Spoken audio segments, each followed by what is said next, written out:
Namaste. Welcome to my Hammer show. In this show, I basically invite different individuals to talk about different development issues like human rights, educations, health, including climate change and so forth. To discuss about the rate, which is reduced emission from deforestation and forest degradations. And this rate actually has been more controversial. The campaign around the world is going with yes to rate and no to rate. But to discuss about this controversial issue, I have invited a guest, which is from Denmark. Her name is Kathrin Wessendorf. And let me welcome her in my show. Welcome to my show. Thank you very much. So in the background, I said the rate, which has conceptually, this has a very good concept, right? But this has been very controversial in the climate change debate. Why is it so? RED simply wants to reduce emissions from forest degradation and deforestation, as you have explained just before. What Indigenous peoples are very concerned about is that this is going to be done without involving them, without including them, without getting their free, prior and informed consent. And once again, doing actions, activities in areas that Indigenous peoples traditionally own and that they traditionally manage, and where they have actually been the ones that have preserved the forests. So there has been a lot of concern that there comes a new mechanism, a new international mechanism that can encroach on their rights to the land, that can endanger their tenure rights or even further weaken their rights to their lands, and that can question their living in the forests. They have experienced also evictions from forest areas. Actually, I think in some areas also in relation to RED. I'm not familiar about this in Nepal, but in Latin America. And so there is a big concern that the rights of Indigenous peoples are not respected in this international mechanism. In simple form, how do we understand about the RED? What is it all about? The RED is very complicated. I don't think there is a simple term. But basically it means that a government builds an architecture, a system in its country that will lead to the reduction of deforestation. So it will simply, it has a lot of elements. For example, there will be new policies that will control the management of the forests. There are a lot of technical elements of how do you measure how much forest that you have, and how do you then measure how much forest that you have like 5 years later, and have you increased the forest area or has it decreased? So there are a lot of these technical elements, but what is really important is the governance structure that is being built in order for RED to be implemented. Now, RED is being financed by developed countries, right? It is a mechanism where developed countries are giving money to developing countries for developing countries to safeguard their forests or to keep their forests. And of course, a lot of people are also concerned that as it is, in that sense, it is an offsetting mechanism. That means that developed countries, they can buy carbon credits from developing countries. So developed countries might have to do less themselves in order to reduce their own greenhouse gas emissions. That's a very big concern also for environmental organizations, but also for Indigenous peoples actually. And for Indigenous peoples, of course, because Indigenous peoples are those most impacted by climate change. So RED is not only like a little corner on forest issues, it is very much related to the bigger climate change questions as well. Nepal has been a party to the UN Framework Convention on the Climate Change, and it has taken up the RED project as well. How is RED going to affect on Indigenous peoples? That depends very much on how good Nepal is in developing its policies and its governance structure. In IWGIA, we have, in my organization, we have the approach that we do not say we are for or against RED. because we really feel that that decision is to be made by the local communities, by the indigenous communities. In Nepal, I think that you have a very strong indigenous peoples movement, and that's a big benefit, because that means that you have some strength in your advocacy in promoting indigenous people's rights, and it's very important to use that. I also think that the indigenous people's movement in Nepal has been good at advocating its concerns and its demands in the red. Of course, only time will show if this is going to have an impact, but as I understand, the current draft strategy of Nepal includes actually a reference to indigenous people's rights. Also, Nepal has a big advantage because the Nepal government has signed ILO Convention 169.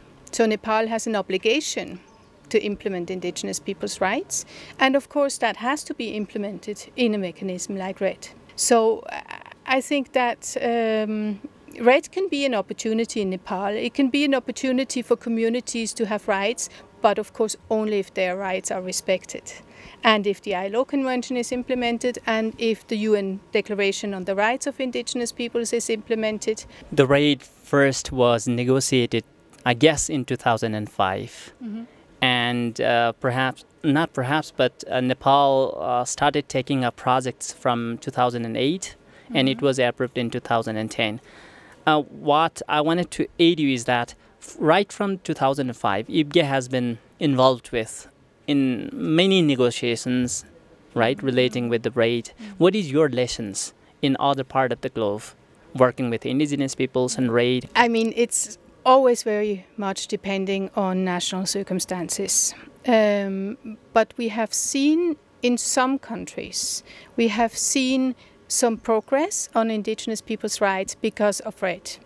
This is particularly in countries where indigenous peoples are not recognized, actually, because RED has safeguards. There's the Cancun safeguards, which are a part of the international structure of RED, and the Cancun safeguards refer to the UN Declaration on the Rights of Indigenous Peoples. So, for example, when UN RED is giving finances for a country for RED, they expect the safeguards to be implemented. And that means that they start talking with the government about indigenous peoples and indigenous peoples' rights. And in some countries where governments have been very restrictive and have not recognized indigenous peoples, that was actually the first time that indigenous peoples' rights suddenly were being talked about. I'm very careful of being optimistic because I think it's only a beginning. I really think that RED will only work if communities have rights and these rights are not being violated, because otherwise it will lead to conflict, and as we all know, conflicts always obstruct results in projects. So I think, as for all other climate actions, if they don't take into consideration indigenous people's rights, it's actually also a risk for the climate change actions, and it's a risk for governments to not fulfill their obligations under the Climate Change Convention. It's a risk for donor countries not to be able to fulfill their obligations. So I think it's really the basic that you look at the rights of indigenous peoples, and do you respect and you promote and you fulfill the rights of indigenous peoples. And I haven't given you many examples now, but I also think we're in a very early stage of RED. We are in the preparatory phase, as you know. I mean, there are 3 phases of RED, and we are still in the preparation phase. It's still about building the governance structure. It's still about maybe piloting phase, but we haven't really reached the implementation phase, so we don't know what the implementation will bring for indigenous peoples. When we talk about the climate change or any sort of development works, one of the demands of indigenous peoples is their ensuring effective participations, right? Yes. And even the Nepal government, which has been party to ILO Conventions number 169 and UNDRIP, these 2 international framework also say to ensure indigenous peoples' effective participation. Yeah. What does actually Cancun safeguard and other international human rights mechanisms actually say to ensure this effective participation in all sort of programs? Well, the Cancun safeguards, and I don't have them present right now, so this is a difficult question for me. But the Cancun safeguards, they refer to the UN Declaration. And the UN Declaration very clearly defines that Indigenous peoples have to have the right to free, prior and informed consent, and that there has to be full and effective participation of Indigenous peoples in all matters affecting them. So by referring to the UN Declaration, they per se also refer to those rights of participation and of consent. And I think that's very important for the Cancun safeguards, because they refer to the declaration. At the same time, I think what is really important also to say is safeguards are always about doing no harm. It's not about doing good. So I think anything should go beyond safeguards, because Indigenous peoples also need to get benefits. And you know, there are non-carbon benefits that have become a part of REDD. Non-carbon benefits are benefits like biodiversity. IWGIA and our Indigenous peoples partners say that the land tenure is also a non-carbon benefit. Sustainable development is a non-carbon benefit. And for example, the Paris Agreement that was signed in 2015 clearly says that non-carbon benefits must be incentivized in the REDD mechanism. So that means that there should not only be do no harm, there should also be do good. There should also be some kind of a benefit sharing mechanism in a country that actually gives something to the communities. Because, I mean, ultimately it's the communities who preserve the forests. It's them who have done that for centuries, and it's them who know how to manage the forest sustainably. So this is another element also of REDD, which is important, I think. Besides effective participation, there is another framework also called free, prior and informed consent, right? So right from 2005 or 8 or 10, whatever, it has been 10 years or long years, right? You have been following. So how these develop, let's say the, what do you call the... FPIC. The organizations who have been implementing this REDD, have they been maintaining this APIC mechanism? That depends very much on the organization. I think there has been a lot of criticism that it has not been implemented. I think FPIC is very widely recognized, and a lot of actors are talking about FPIC. I think nowadays it's almost a good style that you say FPIC needs to be implemented. The question is just, what do you mean with implementing FPIC, right? I mean, there have been cases where leaders have been paid, and I'm not referring to Nepal, but leaders have been paid to sign a document, and then it was said, this is FPIC, we have gotten FPIC for that. There are other cases where FPIC is also applied to other local communities which has no legal framework backing. I mean, FPIC is really something that derived from the UN Declaration, and it's really applicable to Indigenous peoples.